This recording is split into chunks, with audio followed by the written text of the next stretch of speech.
Hi, I'm Nathan, and this is my seam finding project presentation.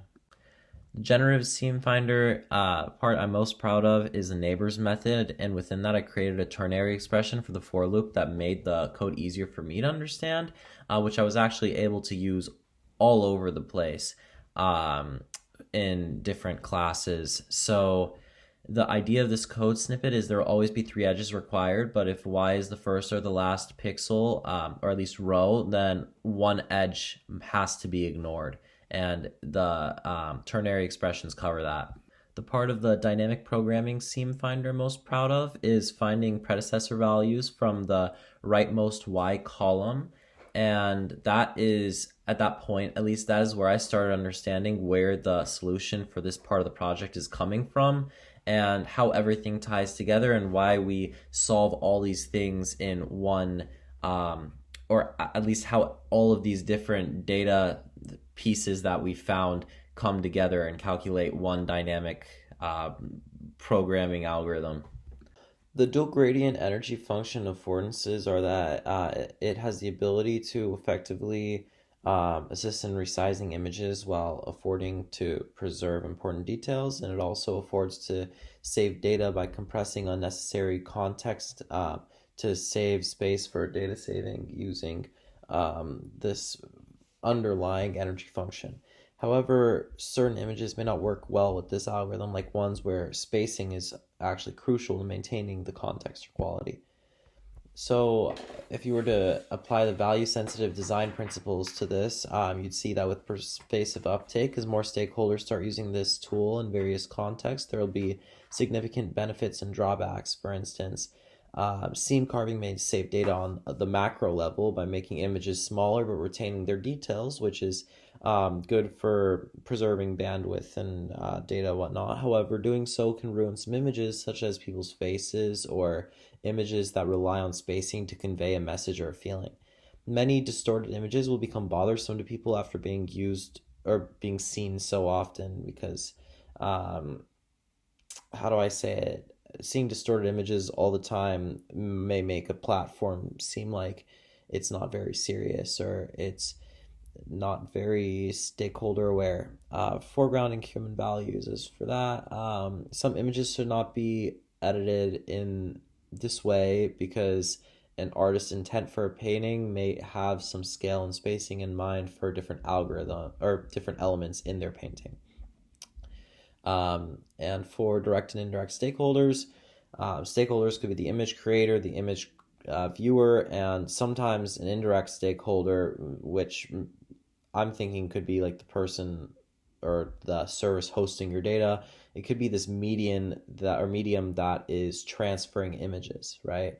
Stakeholders on social media, for instance, may not want people to see images of their face seam carved. Neither do some of the viewers of that image because it can distort the image, which deteriorates that authenticity and integrity of that image. Um, So something that does a different type of compression, like single value decomposition for compression, may be a better fit for maintaining authenticity and integrity of that image while still saving data. So this is my first example of a picture that does not benefit in any way from seam carving. This is Obama after his face has been seam carved, and you can see that it's not the same, and I wouldn't want to tell anybody that that's Obama because it doesn't look anything like Obama. So that is a negative.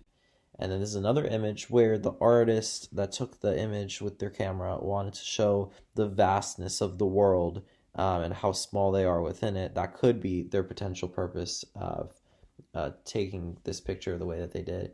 And once you seam carve it, like you see on the left, it just completely ruins the image. It ruins that purpose of the image that you saw earlier because it takes away all that spacing and just doesn't look right. So it's ruined for that reason. The generative seam finder took the most time. Then adjacency list seam finder was second. The dynamic programming seam finder was the best runtime. And then as for the different algorithms, using topo sort was took more time than using Dijkstra's algorithm.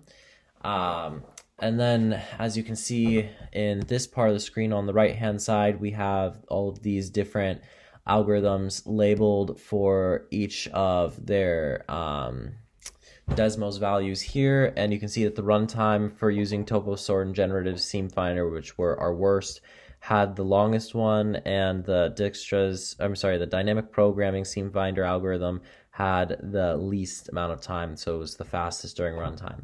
Now, Generative Seam Finder runtime was the most expensive because it generates on every neighbor request or neighbor's request versus Adjacency List Finder, which should probably be faster for more requests because things are pre-generated after all, like for that whole pixel graph. And then Dijkstra's algorithm is shown to have shorter runtime compared to TopoSort, probably because Dijkstra's algorithm directly finds the shortest path using breadth first search, while TopoSort uses depth first search, which isn't really meant for that, to find paths first, then must relax the edges after, which is extra calculation, extra work. Dynamic Programming Seam Finder is by far the fastest for the larger samples, probably because all the computation is just done once, so it doesn't redo any of the calculations like any of the other algorithms.